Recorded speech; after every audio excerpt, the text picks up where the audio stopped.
Welcome to Shadow Clock Zoomed In Moments. In case you're new to Shadow Clock, Zoomed In Moments are what we call some of our slightly shorter episodes where you'll hear the online conversations that I have with my guests, speckled with a little bit of that audio storytelling that I just love doing. Opposite of our Zoomed In Moments, our mainstay episodes focus on true life moments that take you through the twists and turns of time's shadow.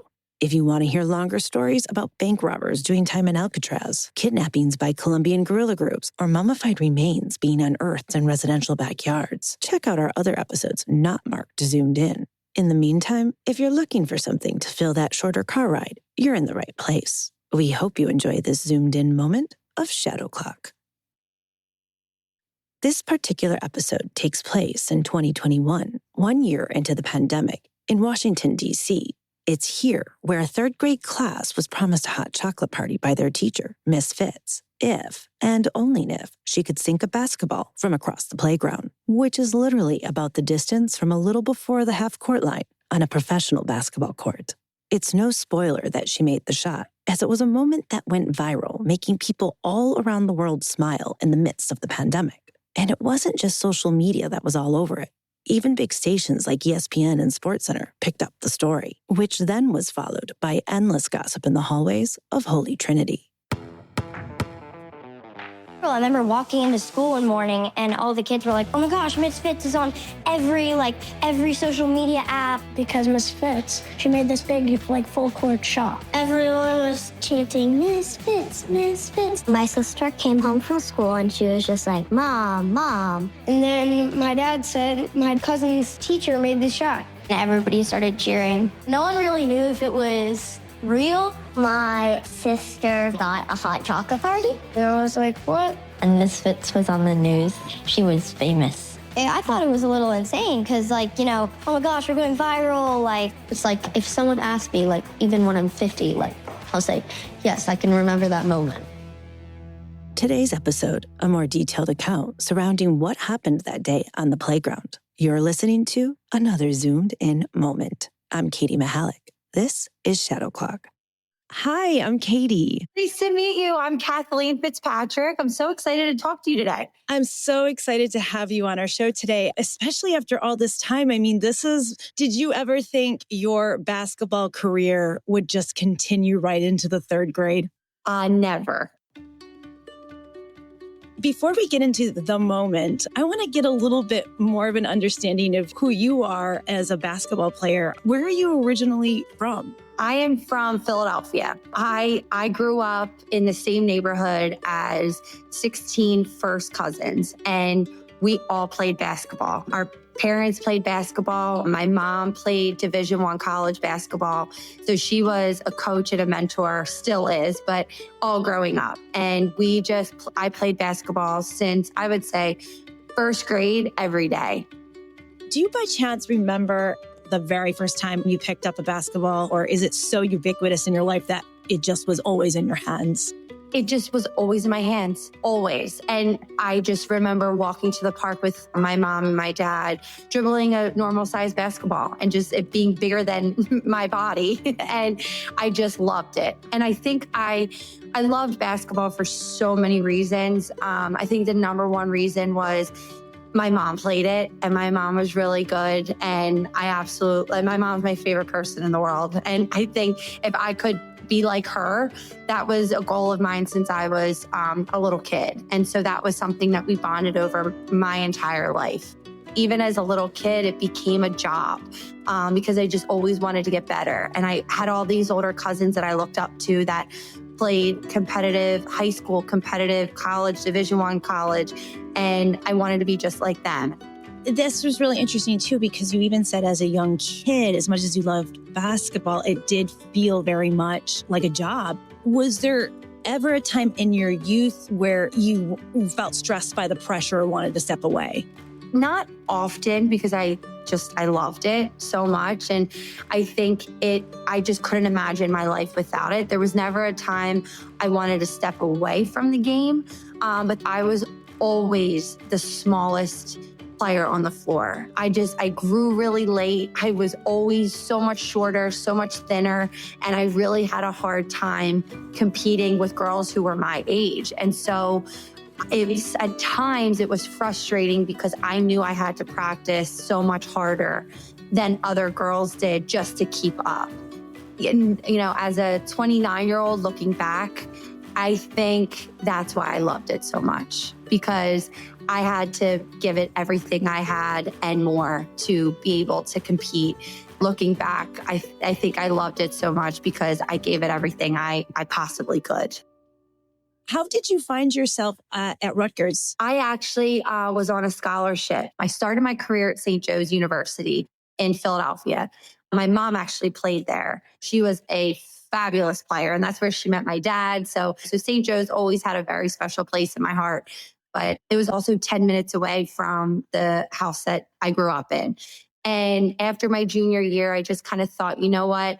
There's a lot more out there that I think I should expose myself to before I graduate and enter the real world. So St. Joe's and Rutgers had played each other, so they were familiar with me. And the Rutgers coaches actually said, you know what, why don't you come work out with us? It was almost like a tryout. To this day, it was the most nerve-wracking thing I've ever done. I knew it was just going to be me and 5 coaches. I knew, it's this hour or I got to keep searching for something else. So with that, I went into it like I got nothing to lose, right? I mean, I'm going to go into this and just work really hard and listen and try to learn and do everything that they want me to do. And, if it's meant to be, it'll be. And so after the workout, they had told me that the scholarship was mine and, it's mine if I want it. And I said, yes, I will see you, in a couple of weeks. And speaking of moments, what a life-changing moment, Absolutely. So you're there 2 years, you're moving into, is the game of 2018 against Maryland, is that your senior year also? Yes, that was my senior year. Because 2018 is a big moment too. So can you kind of take me back into that moment, into that game against Maryland in February of 2018? Where are we at? What's going on? It's right before halftime. So interestingly enough, I wasn't having the best shooting season. And so I'm a shooter, right? That's what I practiced. That was my position. That was my strength. I was on the floor to make 3-point shots. That's just what I was there for. So I just really wasn't having the best shooting year that I wanted to have. And I actually remember before that game, one of my coaches brought me into their office and pulled up clips of me making shots. So whether it was 3-point shots from St. Joe's, 3-point shots at Rutgers, 3-point shots in practices, they brought me in and was like, this is what you can do. And you need to start, gaining that confidence back. Because once you go into a shooting slump, it's really hard to get yourself out of it. It just is. As physical as basketball is, it's extremely mental. And just sports in general, and any athlete will tell you that. And so I went into that game thinking, all right, whatever opportunity comes, I need to shoot the ball like I know how to. I need to shoot the ball like I've been practicing this for my entire life. Our point guard comes over and she was so fast. I mean, the fastest guard, I think, probably in the Big Ten at that time. And she said, I'm going to beat everyone down the floor. I'm going to give it to you and you're going to shoot it. And it's funny for her to say it that way because it's hard to predict something like that. Like with basketball, it's like, all right, here's different scenarios that can happen. She's like, this is what's going to happen. And you're going to do it. And sure enough, she took a couple dribbles, passed it to me, and I just said, I got to let it fly. And after that moment that shot goes in at the halftime buzzer, did it kind of break the spell you were under? I think it did. When it went in, I just was like, really, I was like, that really went in. I'm like, this is, if you can have that mental toughness and your teammates are believing in you, your coaches are believing in you, well, you need to believe in yourself. And I think that's what that shot, a lot went into that. And I give my coaches and teammates to this day as much credit for helping me have the confidence to do it. Just the excitement from my teammates and my coaches was everything after that moment. After I graduated from college, my coach was amazing and she allowed me to stay on as a kind of a video coordinator / graduate assistant just to see if I wanted to be a college coach. While that was amazing and I loved it, I stepped away from college basketball. It's a lot of time. You don't get time with your family. You don't get time at holidays. It's 12 months a year, almost every day. And that's why college sports are amazing, because they dedicate their life to it. And so I wanted to take a break from it. And that's when I got into teaching. All right. So it's clear, pressure. You've lived under pressure. You've worked under pressure all the way from the way you moved into Rutgers to dealing with, a slump to that shot on the court. So I'm going to move us forward to this day in 2021 and ask you a little bit more about this one magic moment that just kind of keeps your basketball career moving forward in the most positive ways. Can you tell me, okay, so it's a Friday afternoon, correct? Yes. All right. And you're on the playground with your class? Yes. So that was the 3rd grade class. So we were just at recess like we are every day. They had always asked, can you make it from there? And I'm always like, I don't know. And I always just kind of blew it off. Like, I'm not sure. And then that day, it started with this one child. She really, really was pushing for the shot. A couple of her little friends were like, kind of jumping on board. So the attention was already kind of on me playing with like a couple of the kids, and because I was just shooting around with them, it wasn't making it. And then it kind of like very quickly went from the girls to the whole class. They were like, please, like, can you just try to make it? Recess was ending. And I said, all right.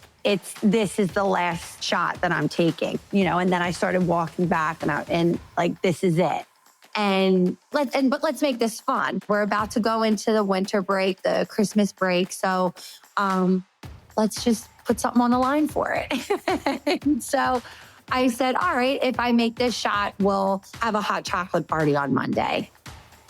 And as a teacher, you want them to hear everything that you say, and it doesn't always happen. I don't know how of course, that moment everyone heard. I mean, you say, take out your books. Well, half of them hear you and half of them don't, right? But for some reason, the one thing that I had said out there, they all heard it. They're like, a hot chocolate party if Miss Fitz makes it, a hot chocolate. So then we're just so they just handed me a ball, and I was like, all right, let's do it.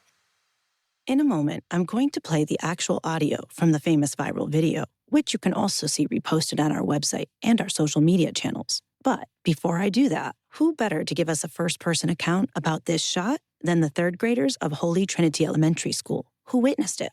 They're now all in the 5th grade, and we were asked to keep their names anonymous. That said, I asked Miss Fitz if she could have the kids interview each other about that moment, and they talk about it like it was yesterday. And we all started to get in a good spot to see. Everyone was chanting, Miss Fitz, Miss Fitz. They are chanting Miss Fitz. They are. And it was, I do remember them begging, like, please just shoot it and see if you can, see if you can do it. See if you can do it. I'm in that moment, I'm, standing there thinking, if I miss this, there's always a life lesson, right? As a teacher, you're always kind of ready for, there's definitely a lesson that can come from it. But if you make it, okay, well, now I have to go buy hot chocolate. Now we really have to have this party. So I knew from the first time that she tried that she was going to get it. She wouldn't stop until she did. I was sitting on the slide because I knew this was the last one that was possible to make. Miss Fitz was about to throw. I shot it. Everybody just froze and stared, and there was a second of silence. There was this really interesting, it's almost like a magical moment of silence before the ball goes in the basket, and it went in. They went ballistic. We all ran towards her. We all started running up and down and screaming and shouting, and I ran up to her and hugged her, and we just celebrated. Everybody was really excited, and everybody started cheering because we got a hot chocolate party. I was shocked, but I knew she was gonna make it. I mean, they totally went ballistic. And it brought the biggest smile to my face, right? Just those cheers and your reaction. You're just this person in the middle of all of them, jumping just as much as they are, screaming just as much as they are. They're surrounding you, right? Like you literally had a herd of small children rushing. It was like they were rushing you on the court, right? Like very similar to the 2018 video against Maryland, where all your teammates rushed you. You've got this group of third graders just rushing you. All right, I've got just a few more questions. I hear the din. I understand the cheering. I understand the setup completely.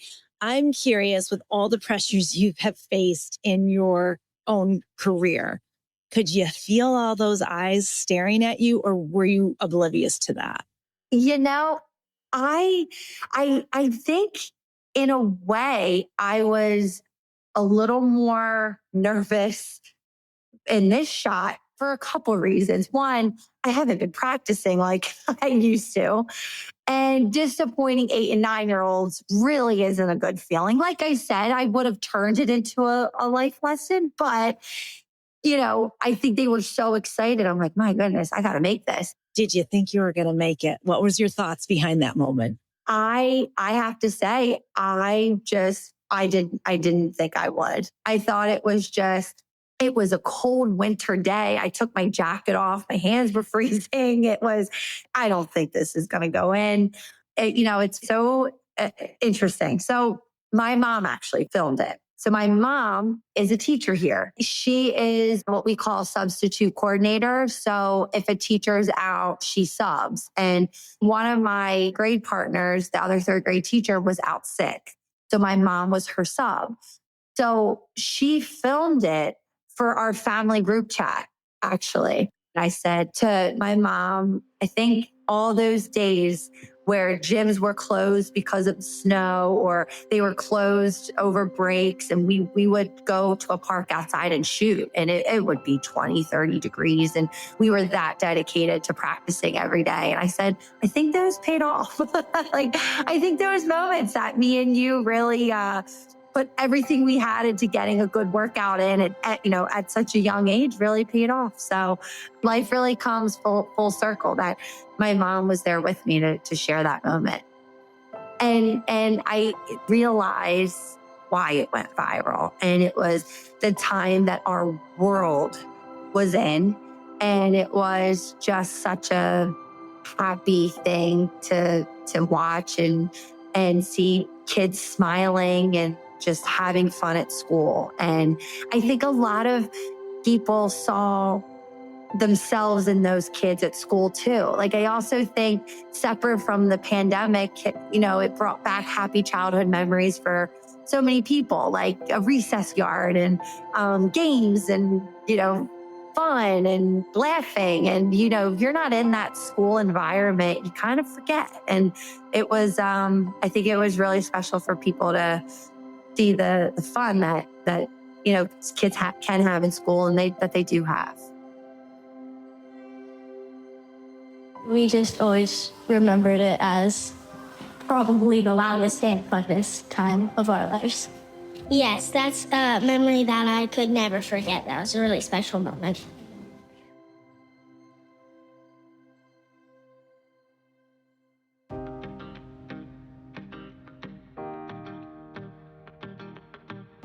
If you like the show, follow us on social media, and please tell a friend about us. The more people who know about Shadow Clock, the more people we can keep sharing these true life moments with. As we are an independent out-of-pocket podcast, if you feel so inclined to donate, head over to our website at shadow-clock.com and click on the contribution button. All monetary contributions go toward pumping out our next episode. This episode of Shadow Clock was created by me. Post-production audio is by Matt Sorrow. Social media is managed by Spencer Masternack. Kate Cosgrove creates original illustrations for Shadow Clock's episodes, which you can also see at shadow-clock.com. Music for this episode is credited to Pond5. Additional sound effects is also credited to Pond5 and freesound.org. Content contributors, composers, and individual song titles can be found on our website at shadow-clock.com. Thank you to Alejandro Velez, Matt Sorrow, Kate Cosgrove, Spencer Masternack, Adam Gould, Bruce Sibley, Mary Brem, Miles Brem, Michael Mahalik, and Cindy Mahalik Hagerson. I do want to take a moment here to remember Holly Destry, Miss Fitz's teaching partner. I was so saddened to hear that Holly had passed away from COVID just a few weeks after their class went viral that year. Kathleen shared with me just how much she is missed, and it felt like the right thing to do to remember Miss Destry here. In closing, a huge thank you to Miss Fitz, otherwise known as Kathleen Fitzpatrick, as well as to the 3rd and 5th graders of Holy Trinity Elementary School for taking the time to share with me their memories of that viral playground buzzer beater. Once again, thanks for listening. I'm Katie Mahalik, and this is a Zoomed In Moment episode of Shadow Clock.